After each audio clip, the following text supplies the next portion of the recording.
My vision and our vision as co-founders of HR Signal is to help more companies be better at retaining, developing talent, growing people from within so that we can build a healthier corporate America where people have to leave less jobs to get what they deserve, and companies can spend more resources on developing their people and less resources on hiring and turnover and recruiters, and try to make the whole ecosystem healthier. Let's discover what people are building in the greater Cleveland community. We are telling the stories of Northeast Ohio's entrepreneurs, builders, and those supporting them. Welcome to the Lay of the Land podcast, where we are exploring what people are building in Cleveland and throughout Northeast Ohio. I am your host, Jeffrey Stern, and today I had the real pleasure of speaking with Andrew Spott, the founder and president of HR Signal and the founder and chairman of VividFront. Andrew originally founded VividFront back in 2009, growing it to become the acclaimed strategic Cleveland marketing agency that it is today, with recognition spanning the Inc. 5000 fastest growing companies and Northcoast 99 top employer awards multiple times over, all while driving success and impact for dozens of Ohio-based organizations and beyond who have worked with VividFront. After transitioning from CEO to chairman of VividFront, Andrew has shifted his attention towards his latest project, HR Signal, which is a venture-backed HR technology company based here in Cleveland, which he co-founded back in 2020 and has since raised $1.6 million in pre-seed funding for. The mission at HR Signal is to address the critical issue of employee retention, workforce planning, and of culture. High employee turnover often indicates issues within a company's human resources strategy, and discerning which employees are considering departure is often a complicated and challenging task for managers.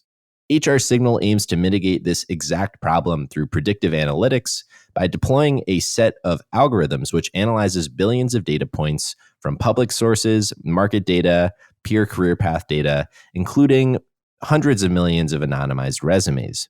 Importantly, the process uses minimal internal data from clients to uphold the privacy of employees and to facilitate onboarding. I really enjoyed this conversation with Andrew, spanning his work across VividFront to the work he's doing today with HR Signal and beyond, and I learned quite a lot from his reflections on it. I hope you all enjoy it as well after a brief message from our sponsor. Lay of the Land is brought to you by Impact Architects and by 90. As we share the stories of entrepreneurs building incredible organizations in Cleveland and throughout Northeast Ohio, Impact Architects has helped hundreds of those leaders, many of whom we have heard from as guests on this very podcast, realize their own visions and build these great organizations. I believe in Impact Architects and the people behind it so much that I have actually joined them personally in their mission to help leaders gain focus, align together, and thrive by doing what they love. If you too are trying to build great, Impact Architects is offering to sit down with you for a free consultation or provide a free trial through 90, the software platform that helps teams build great companies. If you are interested in learning more about partnering with Impact Architects or by leveraging 90 to power your own business, please go to ia.layoftheland.fm. The link will also be in our show notes.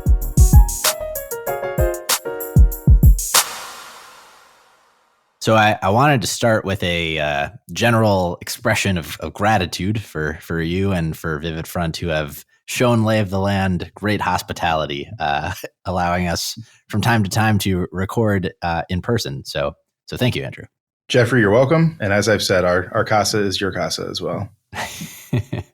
So beyond VividFront, which I've now already mentioned, and HR Signal, which we'll soon talk about, I know you have had quite an interest in and exploration of entrepreneurship well even before these two endeavors. So tell us a little bit about where that inclination for building comes from, and maybe take us through some of your earlier initiatives. Growing up, I had a father who was a business owner, had a couple side hustles even on top of that. So, in a household where he was an entrepreneur, my mother was a nurse, I really had both models of sort of being part of a big system in the sense of healthcare on one hand, and on the other hand, seeing my father take risks. My whole life, I've been an entrepreneur. Even when I was in middle school, I was starting businesses and buying things and selling things, and was really early to eBay and internet retail in general. Really, my biggest early venture was in this space of services. So I had a business selling computer consulting, network setups, and computer repair, and selling custom systems. And at the time when I was like 13, 14 years old, making $30 an hour, it was like crazy money sort of compared to other people having $5 an hour jobs. And so I felt really the economic upside of entrepreneurship at a young age, and then moved into more internet oriented businesses as time went on. When I came to Ohio State for college, I already had a nest egg from a few different businesses that were in the realm of, as I mentioned, computer service. I had a business selling automotive parts and computer parts on the internet. And then I also really did a lot of like side hustles, like buying and selling cars and importing, race components and reselling those and things like that. And so when I came to Ohio State, I had a nest egg, I had some money, and was intending on starting a business. And so my freshman year at Ohio State, there was a lack of online ordering. This was 2004. And we had the idea, well, initially not online ordering, but in fact, just getting the menus online so that you could look at stuff on your phone. Or really at the time, it was just your laptop. And we built eventually, in the ensuing year that followed, we launched it fall of the start of the sophomore year. We built an online ordering system for restaurants. And so we actually delivered the online orders by fax to the restaurant because they didn't have web connected point of sale systems, and Toast and tablets and all of this wasn't around yet. And so we would take an e-commerce site and take the email receipt, and it would be faxed to the restaurant. And then they would deliver the order to the customer, and we would wire them money and keep our commission. We grew that business while at Ohio State, and myself and a couple partners, and we sold it our senior year when we were graduating. So I had that experience at a young age, really formative on entrepreneurship and starting things and selling things. And yeah, it's really a lot of what made me feel comfortable leaving college and taking a career of self-employment. And prescient as to where the world might go. Well, yeah, and the company that we sold, it was called Sloopy Menus for Hang on Sloopy. The company we sold it to was later bought by Groupon for tens of millions of dollars, and part of the whole internet ordering revolution. So maybe I should have stuck with it, but it was also fun to kind of start something and get rid of it, and have a good outcome and things like that.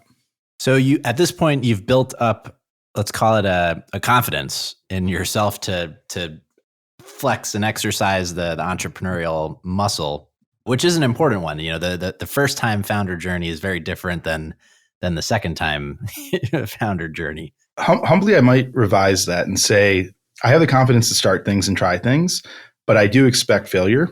And I started my marketing agency, VividFront, like 14 years ago in the spring of 2009. I guess maybe now we've entered 15 years at this point.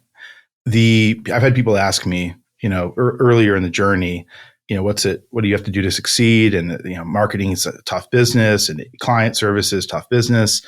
And I always say, you just have to get more things right than you get wrong, and accept your failures and learn from them.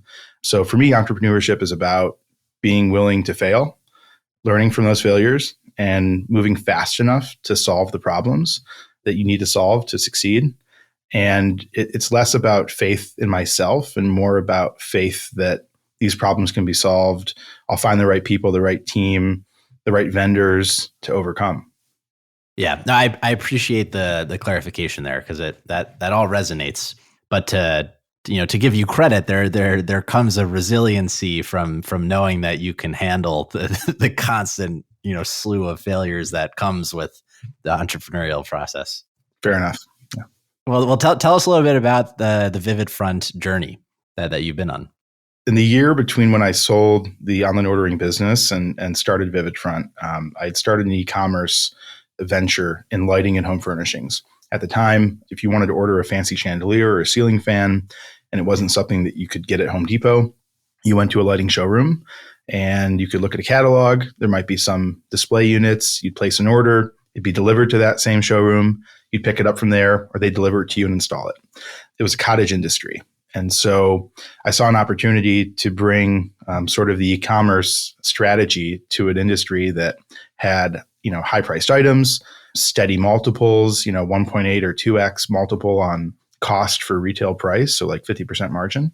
And we digitized more than 100,000, I think 140,000 items into one catalog and built 6 different websites in e-commerce sites for different verticals or niches in lighting, like commercial lighting, multifamily lighting, residential lighting, decorative lighting, crystal lighting, whatever. We spun up the business, built this platform in its early days, Magento. We were one of the first people to get it above 100,000 SKUs. And then the housing market and banking crisis of 2009 happened, 2008, 2009. And we saw all of our revenue, all 6 websites, go to zero one day. And with no orders coming in, it was pretty chaotic. We had to lay off people and cancel, orders of merchandise, all of this. And I ultimately decided to offer my partner in it. My partner was a gentleman who had a lighting showroom and had licenses for all of these different brands that we were selling. Decided to give him back my half of the company in exchange for the ability to walk away and start something else. My calculus was that it might take a while for the economy to recover, and that, as an entrepreneur, that wasn't a problem that I could solve. It was a macroeconomic force bigger than me. So I was like, I'm going to give you back this thing. And he ended up focusing on the LED portion of the business, which has, out of those ashes, grew a very successful business for him and his partner. And for me, I was able to reset and start again. What I did was email hundreds of contacts I had from my online ordering business at Ohio State. I had built relationships not just with restaurants, but with bars, businesses in the area, and national businesses that were advertisers. And so I had a huge Rolodex, but I had a non-solicitation, and it happened to have expired at the point that I was leaving the lighting business. And so I sent out this email, like BCC, to a couple hundred people, that, hey, I was doing this lighting business, housing market lighting, it's sideways. And so, I'm available to help build e-commerce sites, websites, do brands, marketing strategy, media buying, design, whatever you need. I'm here to help. I need some work. Unbeknownst to me, in the way macroeconomics work, housing and this sort of whole industry had a crash moment, but the rest of the economy was healthy.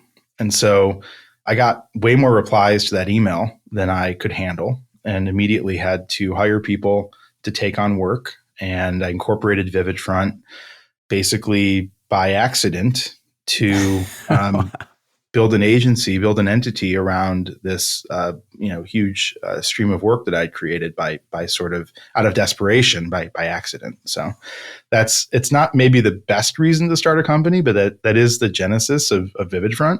Wow. That's one of my favorite founding stories, I'll say, because I so often it comes from a place of, there's a recognized need, a problem you're working to address. And a lot of the early risk is just about trying to ensure that problem is a real problem. And here I feel like you've just circumvented the entire kind of discovery process and in one swoop validated that there was a need for VividFront.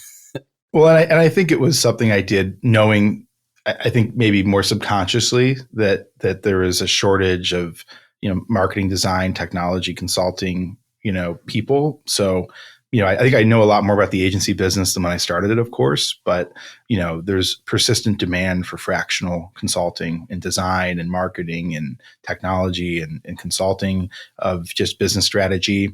And so, one of the things that's been interesting for VividFront is we're going through another macroeconomic moment of a downturn. Here we are 15 years later. Usually these cycles take maybe less time historically, but it's arrived on schedule, so to speak. And VividFront, sort of true to form, as an agency that serves both business to business and business to consumer companies, it's doing really well right now. It's growing while other businesses are shrinking or laying off people or having, macroeconomic issue struggles. VividFront keeps on chugging along, keeps on growing. Big testimony to that is the team, but it really is also the type of business that can do well when the economy zigs, it zags. So you've spent the last 15 or so years building up VividFront, with the team as an agency. Not to lead the witness, but at this point, know that you're focused on a new chapter as well as we make our way towards HR Signal. What was the process for you as you've grown this business over time and felt the inclination to start to work on something new? About 5 years ago, I began the process of trying to work more on the business than in the business. That meant empowering a larger leadership team to take responsibilities that I once held as CEO and founder, and instead trust people to do a better job than me. And so I've been lucky to have attracted and retained amazingly talented colleagues and coworkers at VividFront that have been capable of themselves growing and rising to challenges and being able to adopt new responsibilities. And so beginning 5 years ago, I began delegating and moving out of day-to-day operations. Roughly 2 years ago was when the training wheels came off and I was able to really leave day-to-day operations of the business. And so today I'm more of a founder and chairman, stepping, into meetings or problems when needed, but really spending just a handful of hours a week on the business, and the team leads it.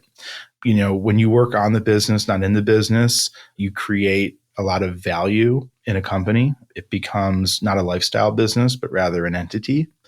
And really during 2021, the first big year of the pandemic in terms of economic growth and everything that sort of happened post-lockdown, there was a lot of M&A activity in the marketing agency Marcom space. And people have always, asked, are you going to sell VividFront? And my decision's always been no. And the reason why is because I wanted to give it to the leadership team that had grown to be the people that run it. And so the leadership team for free is receiving over a vesting schedule significant equity in the business instead of selling it to somebody else, which would not be what I'd want to do for our team and our employees and our clients. They run it and they get to have the profit share and the equity, if it ever is sold in the future, to enjoy and to be fruits of their labor. And we also do profit sharing and bonuses to the whole team that's not on the leadership team at VividFront. And so that model, I think, is sustainable. I think it'll allow the business to keep growing and be healthy and have the best interests of clients and employees at heart. And that's enabled me to focus on my new venture, which is HR Signal. Which I definitely want to touch on, but I do want to ask one more question on VividFront, which is, in my own personal experience, I feel like one of the hardest things to do is to relinquish those kinds of responsibilities, and maybe the mark of really good managerial competency and leadership overall is the effectiveness of your team in your absence and how well they're able to kind of run the ship. How did you find the process just personally of letting go and empowering the team to run with everything? It took a village, I think, to help me turn that corner. As an entrepreneur, it was the first time I had really gone through this process of, in the words of our, we run VividFront on a platform called EOS, Entrepreneurial Operating System. And it's from a book called Traction, written by an author named Gino Wickman. And we had self-implemented it, I think 2017 or so. And it had helped us grow and helped us scale and double in size. But we had done a sort of a poor implementation, we'll say, a half implementation. And so a couple of years ago, when I was moving out of VividFront to focus on my new venture, we hired the absolute best consultant we could find to re-implement EOS. And I think it was helpful from the structure standpoint, but also there was another voice of authority in the room, which I was paying to listen to what he said, saying, Andrew, get the F out of the way and let the people you trust be trusted and do these things. And so he shook me, and then our leadership team at VividFront, they manage up, and they're not afraid of telling me to, get out of the way and let them work, or, ask me for strategic guidelines and then let them focus on the tactics within those guidelines. And so I've become a better, more trusting leader through my own, learning process of letting go. I love that. So turning our lens towards HR Signal, what is the founding story of this company? So I guess maybe the trend is another non-traditional founding story. I have a very dear friend in Cleveland who I've had as a client as well at VividFront in different capacities for 15 years. He grew up in a suburb of Tel Aviv, Israel. His family, mother and father and siblings, were his children and his wife were very similar age to another family that lived on the same floor of an apartment building. This other family is my co-founder at HR Signal. And so his name is Sagi, had this idea to take big data, use the modern tools of AI and machine learning to apply it to the data around human resources in the sense of career paths and people to try to predict when people are ready for a new job. Initially, the idea was to try to help recruiters to call only the people that were ready for a new position or sort of prime for that next move, and try to focus their energy on the best candidates. And so he had this idea, and it was sort of just an idea at that point. And he told his old neighbors, his friends from across the hall about the idea. And they were like, hey, you've got to talk to Andrew. So we met, on the internet, met at a call online. I think it was maybe January of 2020 before COVID started. Loved the idea, loved him. And we began working on it. When COVID started, my schedule got wiped for travel, business and personal. All of a sudden, I had a lot more time and was at home, and like everyone else, spraying groceries with alcohol and learning about UV sanitizers and all the yesteryear chaos of COVID. And that also brought me a lot of time to spend with him. And so we worked on a proof of concept. He got a partner, and I brought a partner as well. 4 of us are co-founders, and we incorporated the business in November of 2020. And the first product we built was an algorithm meant to predict who was most likely to look for their next job. Originally, we meant to sell this to recruiters. We were running a case study on the algorithm, trying to train it. And this was, I think, in November to December timeframe of 2020. And what we detected was a huge amount of pent-up turnover. We have a scoring system that predicts how likely someone is to look for a new job. And we saw really high scores across the board like we hadn't seen early in 2020. And what we realized was either our algorithm was very broken, or we had some sort of prediction that really that wasn't clear to us what it was. So, we spent a couple of weeks arguing with each other, and who broke the algorithm, and what was the last code thing you pushed to GitHub, and who did what. But what we realized was we had detected what became the Great Resignation early, and so we pivoted in the winter of 2020 to employee retention, and we decided to make a commitment as a company at HR Signal to use big data ethically for good, which is both to help employers retain employees, not help recruiters, poach and sort of pull people out of organizations, and use our data to help people grow in their careers faster and better at their current place of work. And so what we have built is a algorithm and a workforce insights engine where we look at, we now have billions of data points spanning many, many years of data. And we're able to understand more than 50,000 different job titles, the trends of talent development internally at a company versus change employers each time you change job titles. And we have sort of cracked the nut on people analytics and predictive analytics for career outcomes. So we raise capital to sort of scale up our team. And we actually just launched out of stealth mode about 6 weeks ago. Wow, a lot of things I want to ask you about here. Maybe we'll take the ending and work our way back through some of those.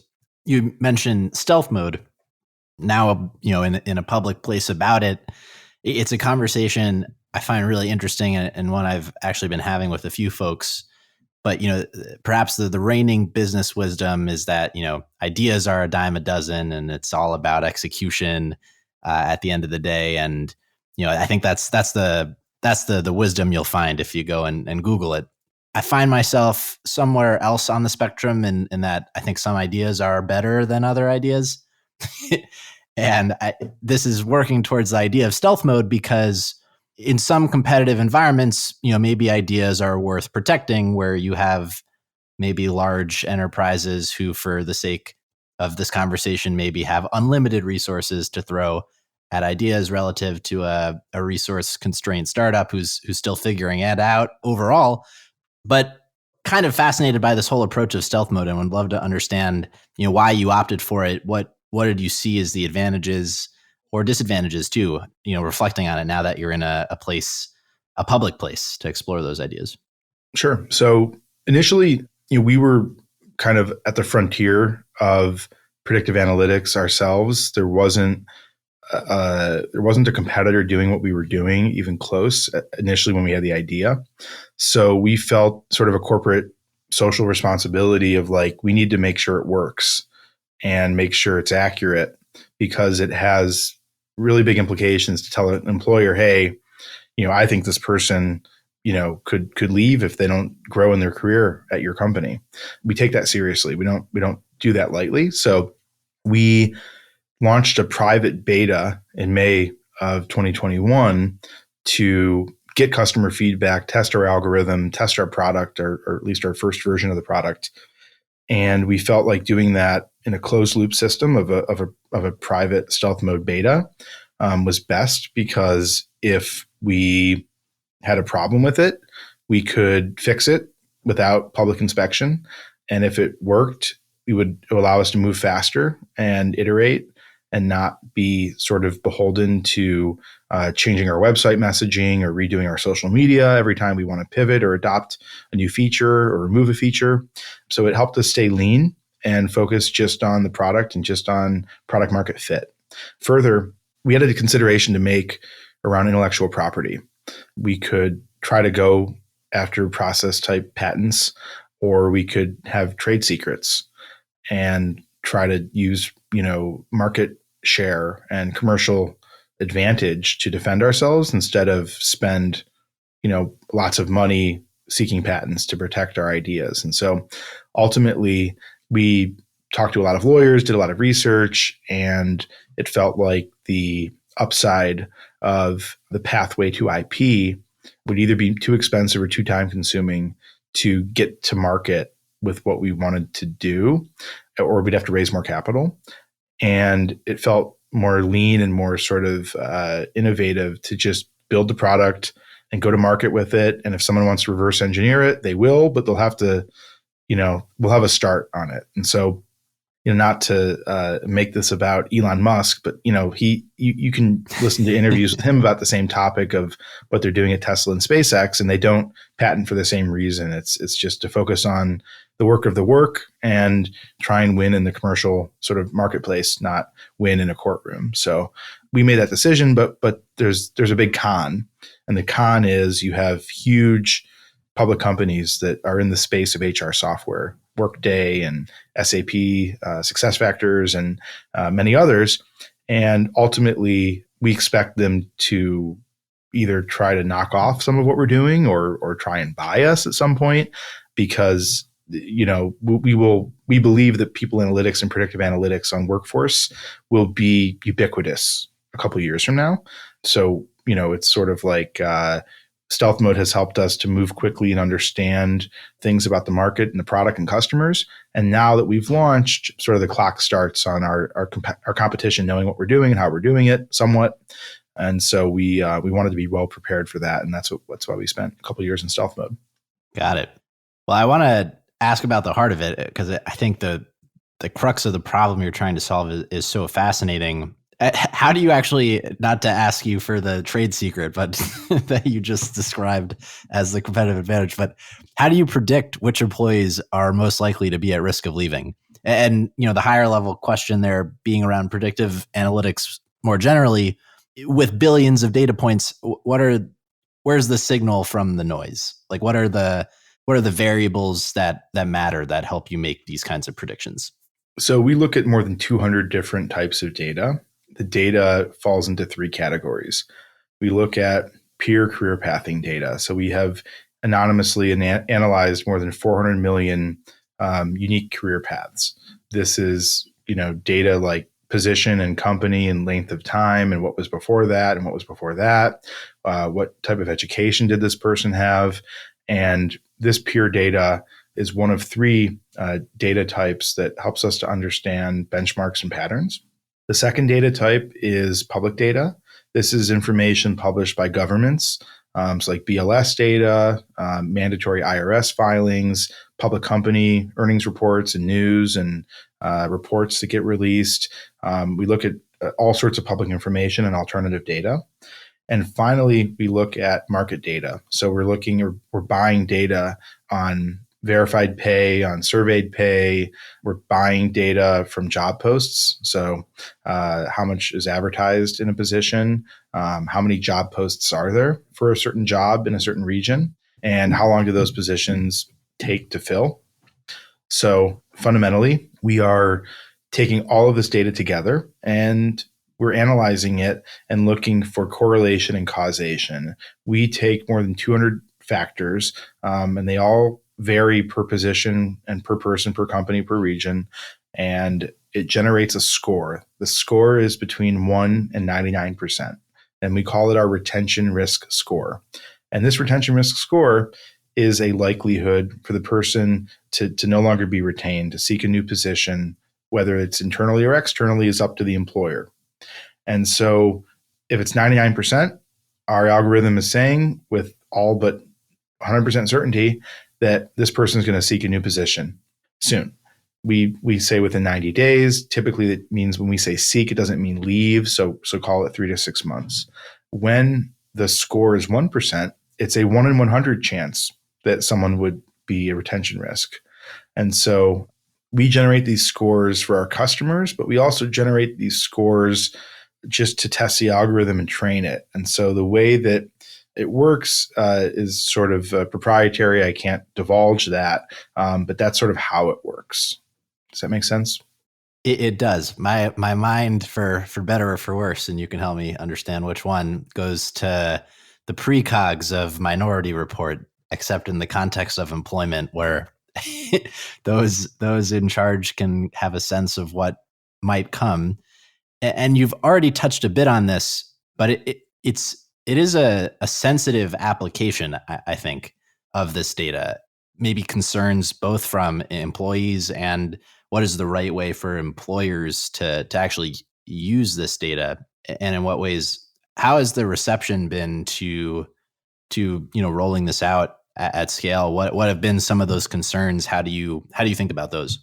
Sure. So, ultimately, our predictive analytics roll up to a single function when it comes to employee retention. When you get hired at a job, when you're interviewing for a job, people who are interviewing you ask you questions like, what do you like working on? Do you like what you're doing right now? Where do you want to be in 1 year, 2 years, 5 years? Questions like that. Not often do those questions get asked again, innocently. They might be asked when paired with a performance review once a year. And so we find that in general, corporate America loses track of the individual nature of career paths. And so there's a tool called a stay interview. And a stay interview is when you're asking questions like you would when you were interviewed, but it's not to leave the employer, but it's to stay. The problem is with these stay interviews is ideally you would ask every single employee at your organization once a month, maybe once a quarter, how are they doing? Do they like the projects they're working on? Do they feel like it's helping them develop to their next position? When do they think they're going to be looking for their next position, and what would they want it to be?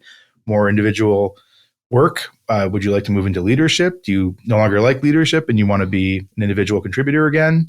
But organizations don't have capacity to have this conversation with every employee every month or even every quarter.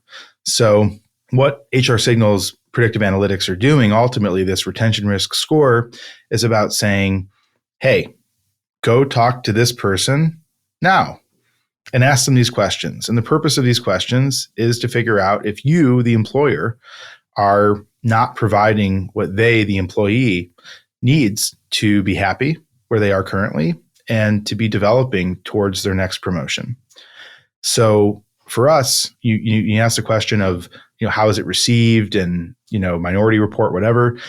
We're not, the purpose of the analytics and the usage of the analytics is not to pick who to arrest before the crime happens, but rather to use the prediction to offer someone a path that they may not know is there to speak to leadership in HR or to speak to leadership of their leadership, meaning they're like boss's boss, and understand what growth path and how much of an intent for growth their employer has for them. And so many people, and there's a societal opinion that younger generations, call it people who are in their 20s now and 30s now, maybe early 40s, are job hoppers and go from job to job to job without loyalty. And you can even hear recruiters and HR people who've been in the game for a long time say this. Oh, I look at someone with 10 years of work experience and I know they've had 8 jobs or something. We have looked at the data. We looked at the data back to the 90s, and there has been a decrease in the way that people grow and are promoted internally at employers. We see in the data that leadership positions, when managers and supervisors and chiefs and directors are hired, more today than in the past, they're hired externally, meaning from a recruiter from another company. And leadership positions are filled with, of course, the best of intentions that companies have, which is to find the best person for the job. But it's a two-way street. And so when you work at a company and they're hiring a director, that you might want that position and you would report to that position if you don't get that position. And you see that they don't hire you or any of your coworkers, but instead they hire somebody from your competitor. The logical conclusion as an employee that I would have is, well, maybe I need to do the same thing. If I want to be a director, I should apply to that competitor that we just hired from to go get the director job over there. And so we believe that we have the data to back it as well, that there is a fix that can be made to talent development and career paths.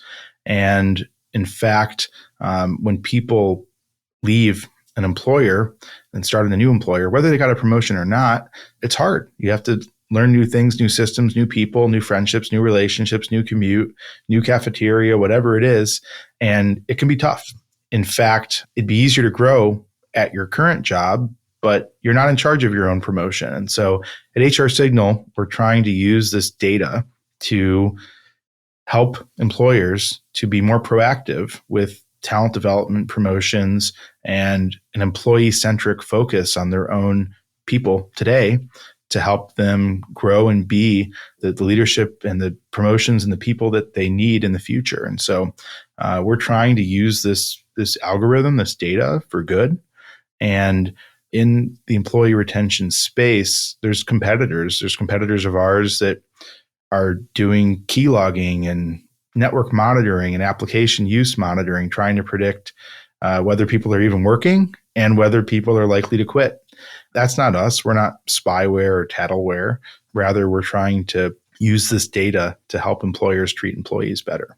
Wow.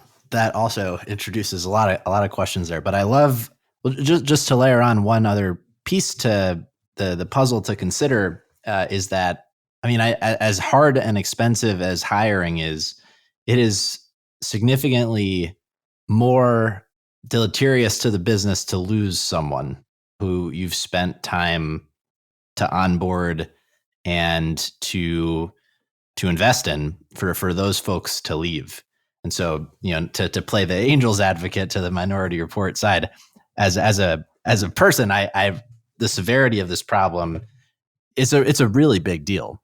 It is. And that motivated us to focus on employee retention over recruiting, 2 years ago, more than 2 years ago now.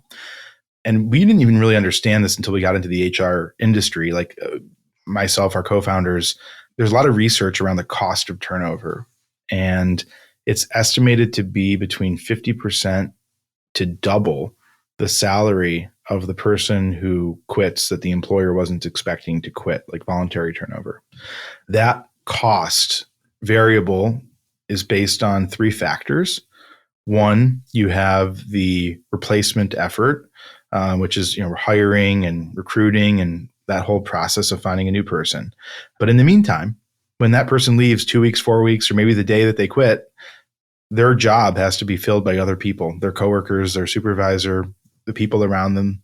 And that productivity loss and adoption of other knowledge and tacit knowledge that people don't have, that costs money. The hiring process costs money. And then when you hire someone new, they don't have training, they don't have context, they don't have tacit knowledge. And so that training can be 2 weeks, it can be 6 months, it could be 2 years, depending on the position. And so there's a cost savings with HR Signal, which is really significant. And especially because of the Great Resignation and everything that happened with turnover in 2021 and 2022, it has brought to the forefront of every CFO and CEO and CHRO and anybody in HR and finance and leadership, the true cost of turnover has been felt because so many companies had so much of it that everyone understood what the pain is from that.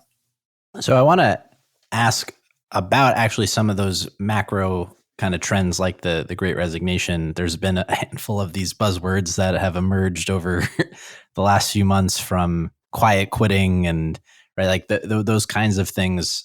But even more practically, trends like pay transparency that perhaps didn't exist when you began looking at this data that now exists today. And so I imagine you can begin to understand what the implications of some of these developments actually are.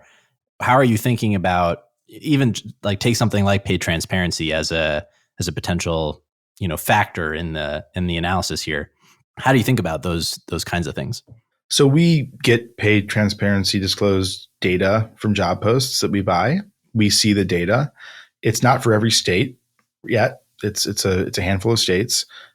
Most of the employers, their compliance of it is kind of annoyingly opaque in the sense that you post a job and you might have a salary range of $60,000 to $120,000 a year posted as the range. So, one of them might feed a family of four. And the other one is, not the job for me kind of thing. So there's a challenge with compliance there because it doesn't have to be a one number. And in general, pay transparency is a great thing. We think that there's a huge stride to be made in diversity and equity. And so we designed our algorithm and all of our career pathing data. We ignore all demographics, age, gender, ethnicity, location is included as a factor, but all of the typical sort of demographic elements of a DEI, we have stripped out so that when we look at the career pathing data for a role, for a person, we're looking at outcomes at large, not outcomes for their demographic. And so interestingly, pay transparency is one factor, but you look at turnover rates or past turnover rates and data reports in most HR information systems, all from the biggest companies in the world that sell them. The default way you look at turnover data is going to look at it by gender and by age, by ethnicity sometimes. And so, we are trying to remove the biases. If you filter data by a certain demographic or taxonomy, you will produce an insight or an output which is colored by that filter. So we try to remove filters as a way of removing biases from the system. And so pay transparency helps to reveal pay bands, but it's not perfect because of the aforementioned large ranges. So you had mentioned some of the prevailing narratives. I think that we're told about the HR landscape, like the job hopping one. Are there other kind of large misconceptions that we have at this societal narrative level, where what you guys have been able to find in the data doesn't quite match what our perception is of the reality of the situation in the workplace? So, analyzing all of the different career paths that we have has allowed us to separate trend data from position to position in a career growth trajectory of staying at the same company and going from promotion to promotion versus changing companies each time you get a promotion. What we've figured out for some positions, not all positions, that counterintuitively, in fact, you're more likely to be promoted growing at the current company you're at.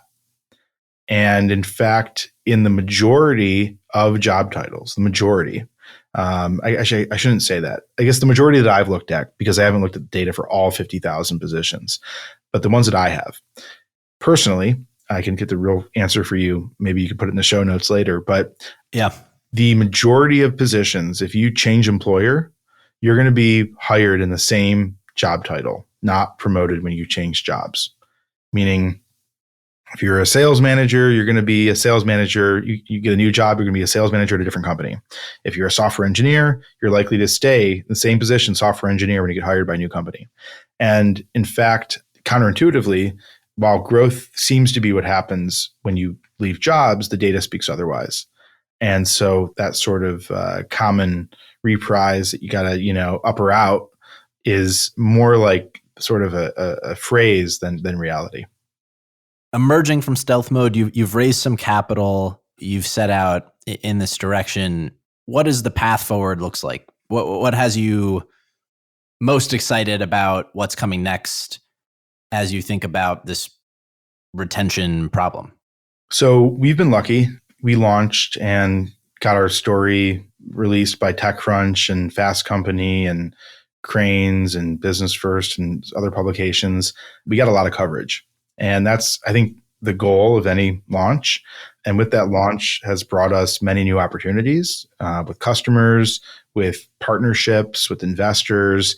And we're in a place where we're trying to move very fast on sort of everything all at once. And what I mean is that we're building more product features every sprint, every week. We are onboarding customers. We've forged partnerships. We're trying to forge more partnerships that are oriented around mass distribution of HR Signal, mass reach as fast as possible. For example, we're partnering with other HR consulting firms, sort of like agencies, but they sell HR consulting services, to bring our platform to their clients and also get access to our insights for their clients, which gives them more information to help consult, to be better at, really executing their consulting. And so we're in a sort of a commercialization focus right now, where we're trying to reach as many companies in the market as fast and as wide as possible. And we're doing it both in the US and Canada. So two countries at once. The focus on retention, do you envision other areas under the people operations responsibilities that you can begin to work on? So our new platform that we launched out of stealth mode is not just our retention risk predictive analytics piece of it. We also have benchmarking and a lot of talent development reports and insights on career path and market data. So we're not just focused on sort of the core issue of employee retention, but also talent development and workforce planning. Those features are built into our platform. We tried to deliver sort of all of the data you would need to have a really well-prepared employee performance review or employee talent development meeting. And so fundamentally, we are really trying to not just focus on retention, but in general, if you develop employees well, if you have the best data, come prepared for every performance review as a supervisor or an HR person, and you're doing a really good job helping to develop your team and give them the attention they deserve, likely they won't ever need to be retained, in the sense that we are detecting it with our algorithm. So our hope is that customers that adopt HR Signal end up using more of our talent development and bespoke analytics for each employee data to empower better employment outcomes natively, culturally, instead of acutely sort of addressing a risk that we send them an alert and say, hey, go talk to this person now because we think there's a risk here. That should be an acute problem that reduces over time through proper usage of our platform. So with that broader vision in mind, what does success ultimately look like from your perspective? Like what is the kind of impact that you would like to have at large across companies at scale? So going back to VividFront, we've had years where there was zero or nearly only one person who voluntarily, was quitting, right? That retention rate and talent development at VividFront is a testament to the culture.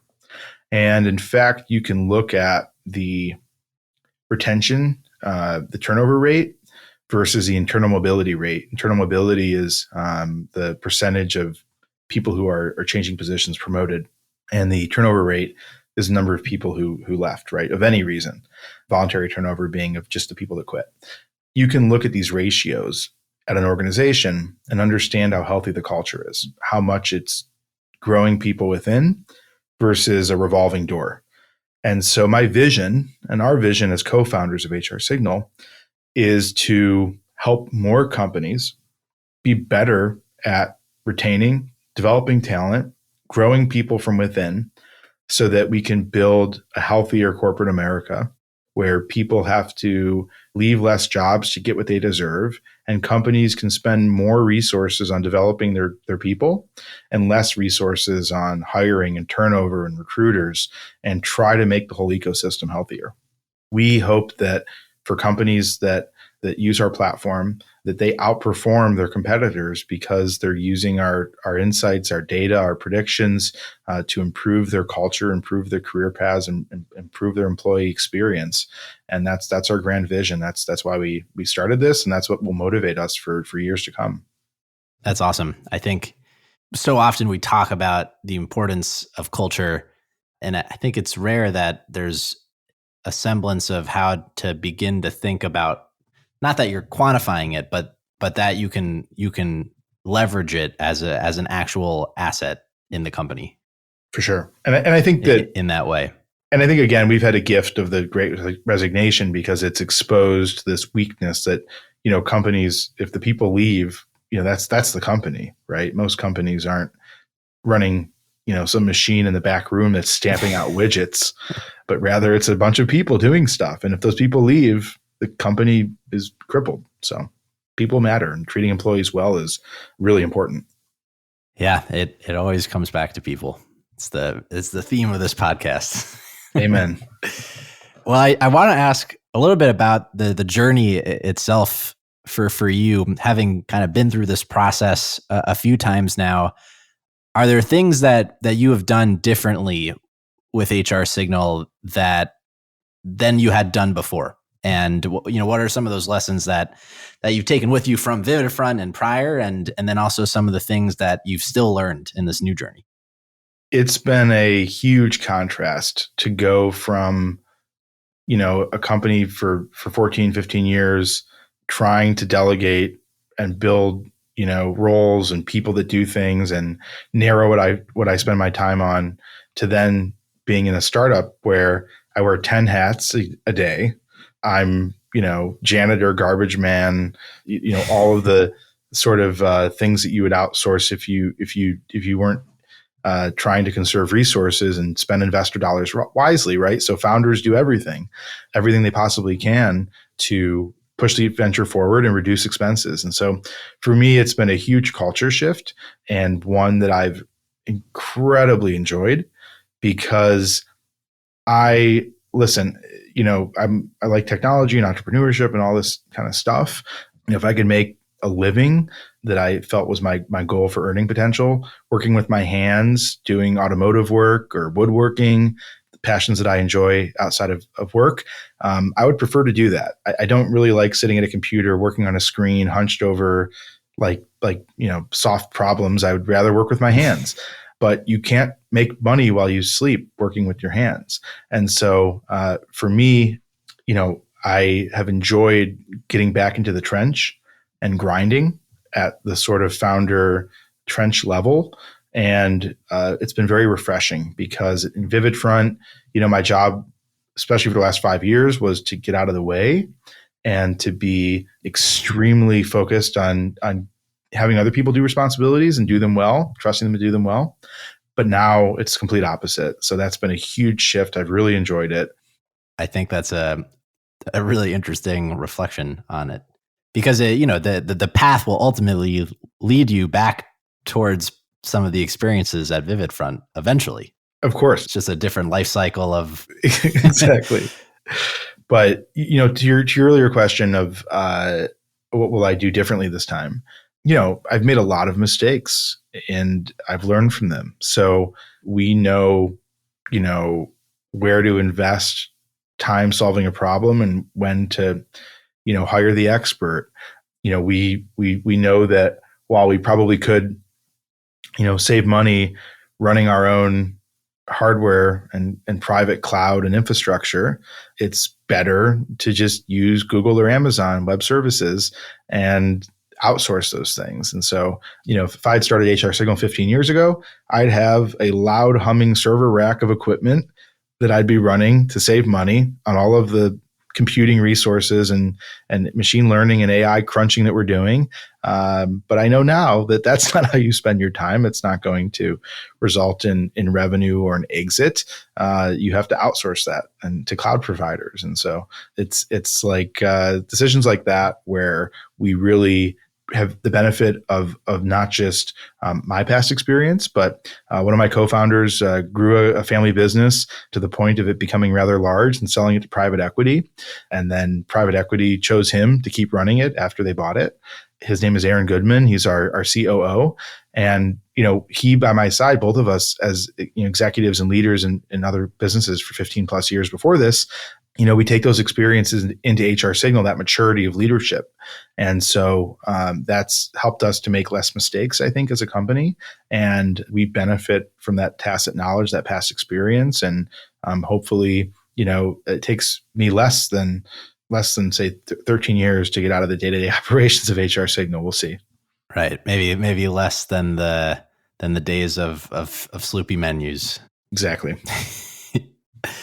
Cool. Well, I want to round it out here. And before we get to our closing question, just leave space for anything you think that is important that we haven't touched on yet.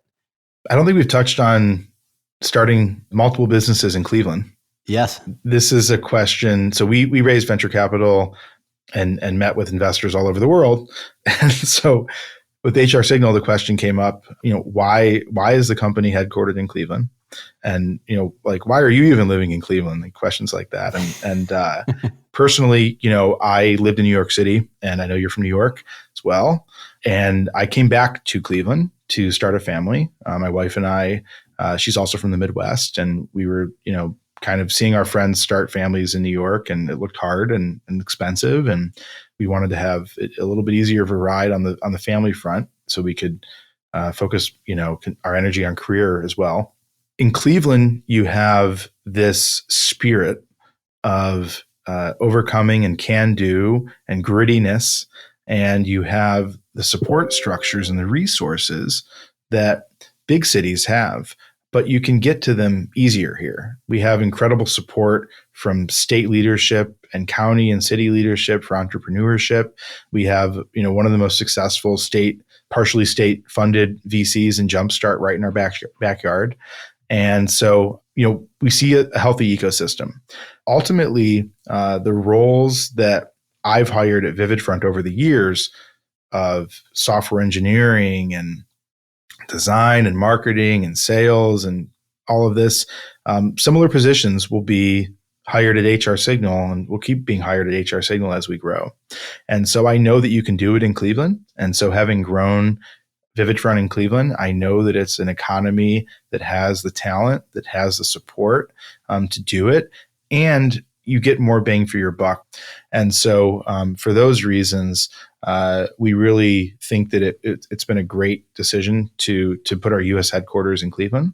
We do have another office overseas in Tel Aviv. It's our R&D subsidiary. And so my two co-founders that are in Israel are running another office there with separate employees and everything there as well. But as we grow, a lot more of the hiring will be in Cleveland as well, because this is where, our customer success team and customer service and sales and all of the sort of administrative stuff will be, and we'll, continue to do R&D mostly from Israel.